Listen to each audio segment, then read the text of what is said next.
Hello, my name is Charity Lewis, and I am a master's student with the IUPUI School of Public and Environmental Affairs. I am currently studying to obtain my certificate of nonprofit management and simultaneously my Master of Science in Criminal Justice and Public Safety.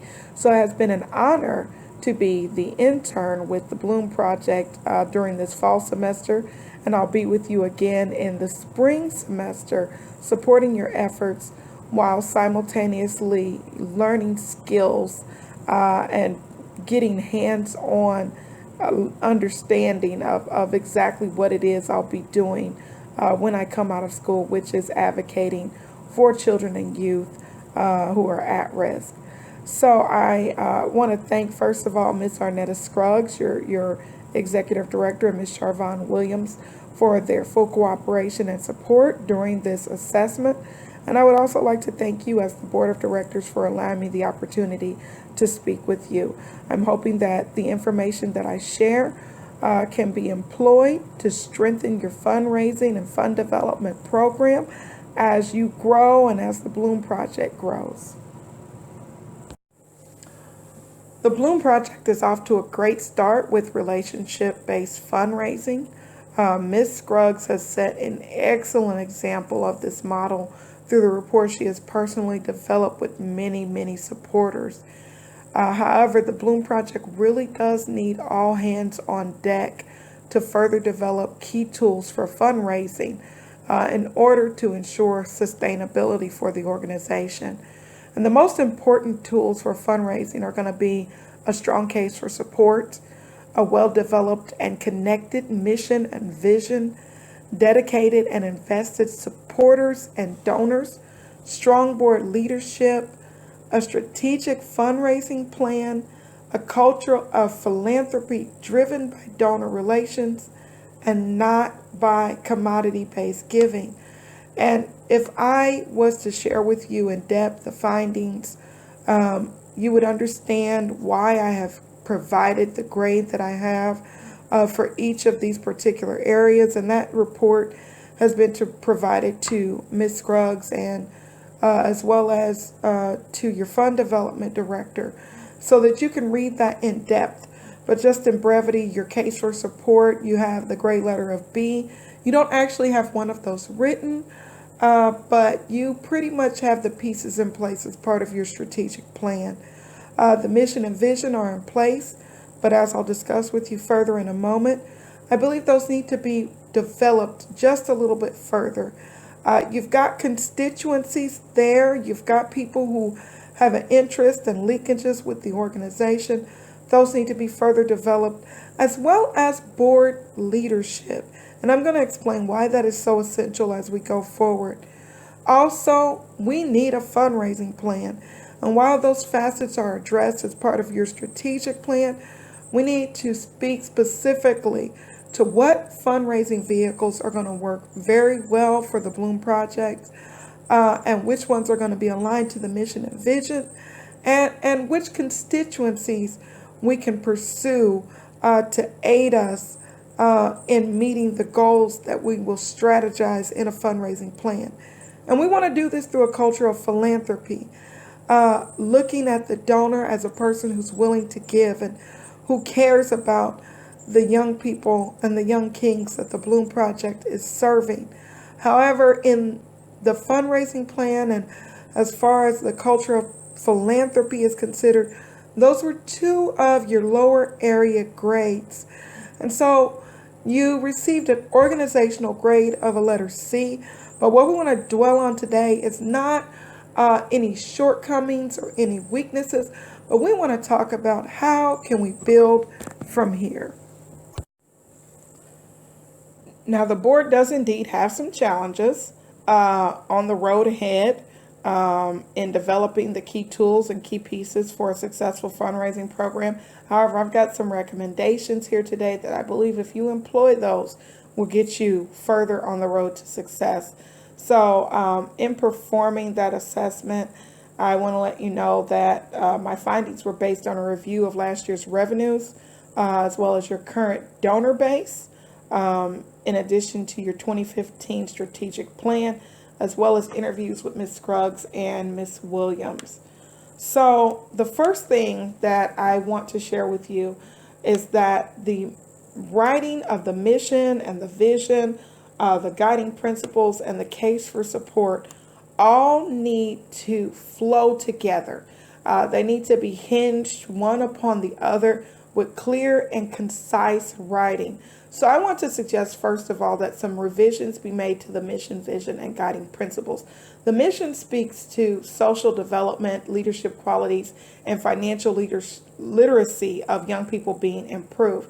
The vision talks about addressing leadership skills, utilizing relationship skills to decrease substance abuse and criminal behavior.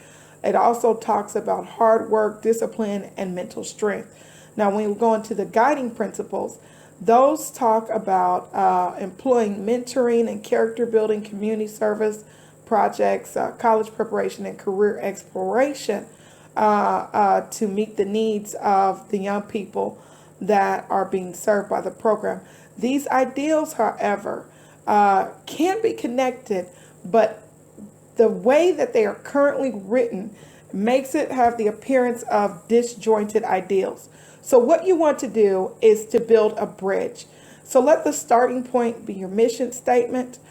Include the most central ideas in this statement, and then draw a map to the to the vision and to the guiding principles. And I've provided some example mission statements to Ms. Scruggs and to Ms. Williams, and I believe they'll be able to share that with you. Now, once you have those pieces in place, what you're going to be able to do is build a successful and an empowering case for support, which will undergird the mission and the vision. And by definition, a case for support clearly articulates the need for the organization and its worth to constituents and the community. So it answers why the organization exists and why donors should care. So it should directly answer how Bloom's programs answer the need. Now, in your strategic plan, you explain that you meet the needs of at-risk youth, adolescents who engage in unsafe sexual behavior, substance abuse, suicide attempts, gang activity, and violence, so forth and so on. But you need to expressly say how programs like the King's Feast support those that are quote unquote disadvantaged, who have the lack of supervision, poverty, and parental unemployment, self-unemployment, poor education, and crime in their communities. You have to explain how it is that Bloom helps those who attend the alternative schools and have been involved or with child services or with the juvenile justice system. You have to make the connection between why character building, mentoring, career exploration, college preparation, and community service are the answer. Why do Bloom programs work? And specifically, why do they work for the target market that you have specified in your strategic plan? The writing almost has to be circular. Okay, it's got to make sure that at every point, if anyone comes back, they can say that they clearly understand, that and any of your donors can say that they clearly understand exactly how the mission, the vision, the guiding principles, the model for the program is, exactly how your programs answer the need for the target market that you specified. They've all got to be connected because you have a responsibility to your constituency to explain the mission, to explain the vision, and to give them a case for support that's strong enough to keep them supporting Bloom for the years to come. The next thing we want to do is look at your current constituencies, your current donors. And the situation with your current donors is that many of them, actually most of them, are what are considered base level givers. And I have a sense that this stems from them not really being engaged to the point that they become deeper level donors.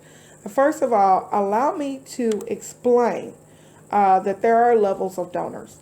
And so there are introductory level donors, those that have given because maybe they have a similar interest, those that have received further information about the organization are going to be your second level of donors, so they're getting ready to give again.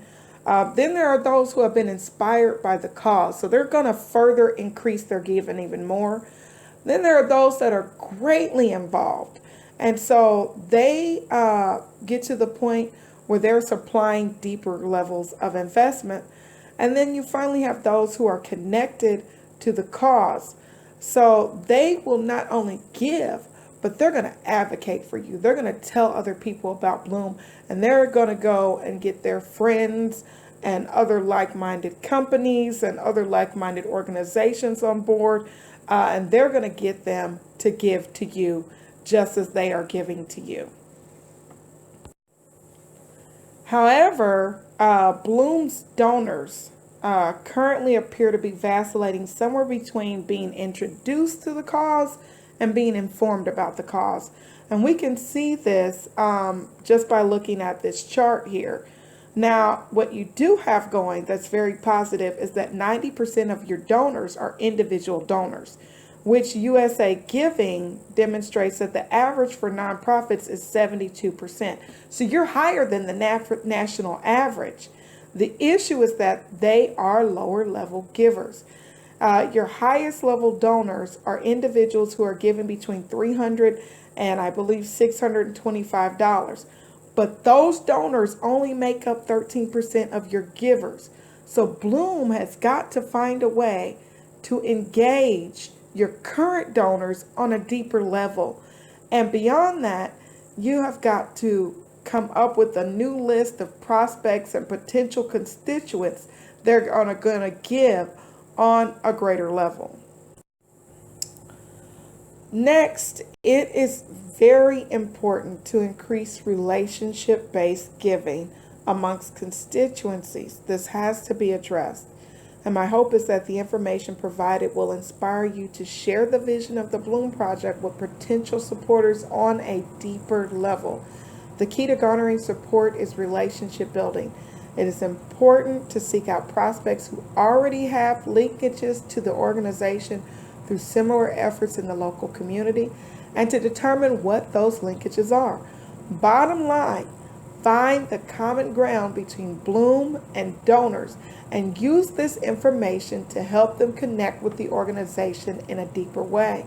For example, if you were to look at me, knowing that the organization was established in the memory of Arnetta's grandfather was a connection point for me. Since my grandfather was instrumental in my upbringing, it was an entry point. So once I got involved and gave my time, I began to see the impact that Bloom was having on our youth. And I wanted to do more, even beyond what was required by my internship. It's like the quote said, relationship fundraising views donors as willing givers. Don't think that people don't want to give. They just want to give to a cause they can connect to. And each time these donors give, their relationship with the cause will be deepened. The first step for the board is going to be realizing the importance of your role. One of the key responsibilities of the board is to identify, secure, and steward adequate financial resources to fulfill the organization's mission. So your responsibilities are identify, secure, and steward resources to fulfill the organization's mission. So you have to understand that you are responsible as a whole for the financial well-being of the organization. This is also a legal responsibility. It is a fiduciary responsibility. It is your job to secure and to steward the resources that Bloom has been or has the potential to be blessed with. So while the board may have a development director, and I understand that it's Charvon's aim to put together a fund development committee, we have to understand that it is still the responsibility of the entire board to be actively engaged in fundraising to some degree. Whether you write proposals, meet with potential constituents one-on-one, seek out corporate sponsors, make phone calls, or simply stuff an envelope, each board member has got to actively engage in fundraising in order for the organization to fully experience long-term sustainability. Winston Churchill once said, "We make a living by what we get, but we make a life by what we give." So the board has got to realize that you must also invest financially.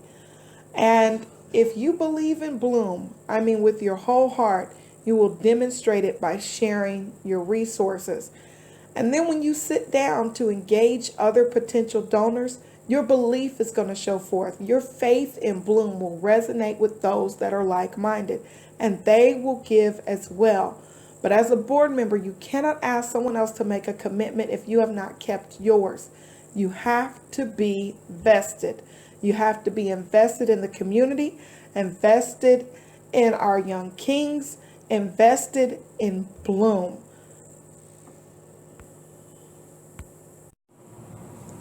The next thing that you want to do is establish a culture of philanthropy, and this will support the board's relationship-based fundraising efforts. The idea is to see donors as individuals who are willing to give their resources, both time and monetarily, instead of commodities or one-time checks. Open your eyes and see the donors as long-term relationships who have the potential to stand with and advocate for the Bloom Project for years to come. You want them to believe in the mission and the vision to the point that they will be investing in Bloom even when they're long gone from the earth. You want them to leave their money to Bloom Project when they go to heaven. You want to engage these donors to the point that they will tell their children to be involved with Bloom Project. So you have got to see a future with donors, not just today, but you've got to see the tomorrow.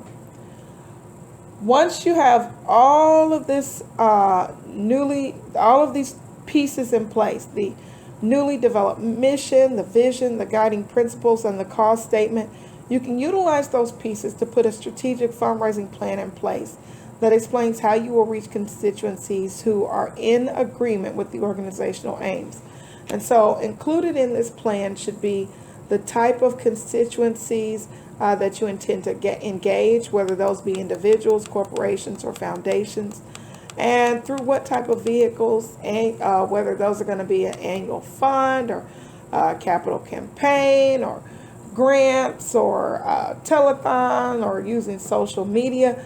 You have to determine strategically which vehicles best align with your mission as well as with your potential constituencies.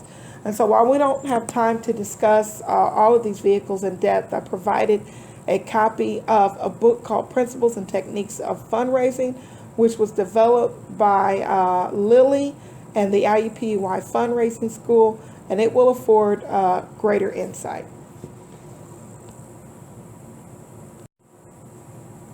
I want to conclude by leaving you with a picture of how easy it is to raise next year's goal of $50,000. What you're seeing here is a form of a gift range chart. The full chart has been provided to Ms. Scruggs and Ms. Williams, and here again I believe they'll share that with you. But the central idea is that acquiring a specific number of gifts in a set of ranges will help you to reach the goal quickly. So this chart will point you in the direction of the type of donors that you need to look for. For example, one donor giving $10K and two giving $5K, and you're 2/3 of the way there. So this can be done fairly easily by reaching out to major individual donors, to corporations, or submitting grant proposals to foundations. However, it has to be done in a ratio of 5 to 1. So the organization would need to go after 5 potential $10,000 donors or 10 potential $5,000 donors. And if you pursue it at that ratio, you should be able to obtain the one 10K giver and the two 5K givers. So the gift range chart is a good lead, and it can also be adjusted in the years to come to raise even greater funds. So I did want to provide you at least with one specific tool that you can employ right away, even as you're still developing the other tools and developing fundraising skills as a board. I want to thank you again for your time. It has been my honor to support the Bloom Project in your effort to develop fruitful community relationships. And I look forward to hearing about your progress during 2016. And I will also be glad to aid in any way I can. God bless.